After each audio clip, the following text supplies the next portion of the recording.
안녕하십니까. 생명온도 연구소장 김종수입니다. 오늘은 네 번째 대자연의 법칙인 생명온도를 잃으면 몸이 굳는다 라는 이치를 말씀드리겠습니다.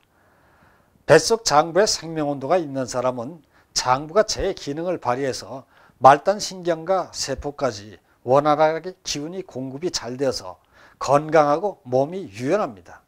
그래서 어린 아이들이 몸이 부드럽고 유연하고 피겨스케이팅을 하는 김연아 선수와 체조 선수 손현주처럼 몸이 유연하여 고난도의 기술을 발휘할 수 있는 것입니다.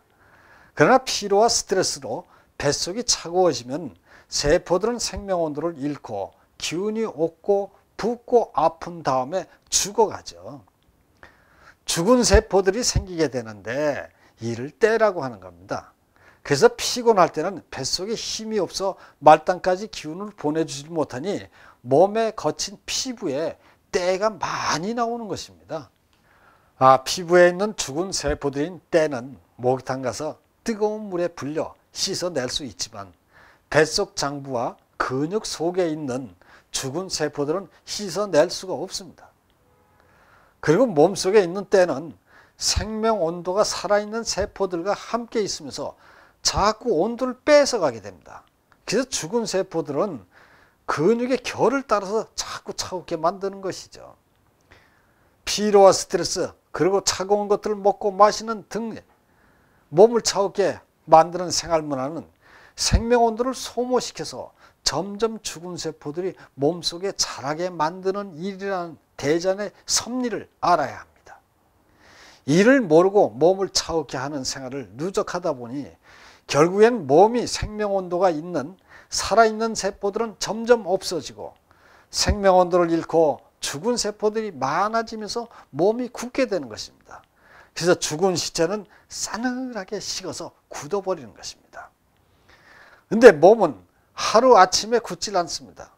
굳기 전에는 반드시 따뜻한 기운과 차가운 두 기운이 싸움을 합니다. 따뜻한 기운은 팽창이고 차가운 기운은 수축이라고 했습니다.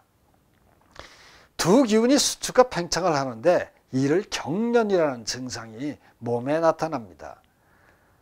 위장에 따뜻한 기운이 있으면 성질이 팽창이라서 세포들이 제 기능을 발휘하지만 피로와 스트레스, 과음 등으로 위장을 차갑게 만들면 위장 속에서는 따뜻한 기운과 차가운 기운이 싸움을 합니다. 그래서 위경련이 일어납니다. 장경련이 일어나는 것입니다.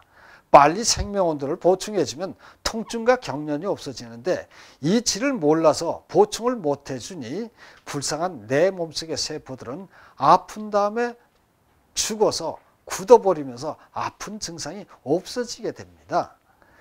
이는 죽은 세포들이 몸속에 한 겹 쌓이게 만드는 것이라는 것을 알아야 합니다. 그래서 뱃속의 장부들이 생명 온도를 잃고 죽어가니 간경화, 동맥경화, 심근경색 등등의 굳어가는 현상들이 나타나게 된 겁니다.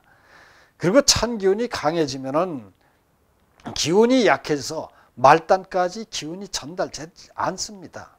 말단인 손과 발이 차가워지니 엄지발가락은 기운이 강하지만 새끼발가락은 약하죠. 뱃속이 차가워지면 새끼발가락부터 차가워지면서 수축이 되고 엄지발가락은 따뜻해서 기운이 강하니 두 기운이 충돌하여 수축과 팽창이 일어나면서 떨림이 일어나면서 경련과 통증 그리고 마비가 일어나는데 이걸 쥐났다고 하는 겁니다. 얼굴도 뱃속에 보면 말단이죠. 그래서 얼굴도 찬 것은 수축을 하고 따뜻한 것은 팽창을 하니 실룩실룩 경련이 일어나면서 혀가 굳어가서 구안와사가 되고 반신불수, 루게릭, 중풍, 알츠하이머, 경피증, 각종 경색증이 일어나게 되는 겁니다. 여태까지 평소에 피로, 스트레스 등등으로 몸이 서서히 차가워지면 나타나는 현상들이었지만 뱃속 장부들이 생명온도가 약한 사람들은 격한 운동이나 심한 충격을 받게 되면 빨리 차가워지면서 돌연사, 심장마비 등등으로 한 방에 몸이 굳어버리게 되는 겁니다. 고맙습니다.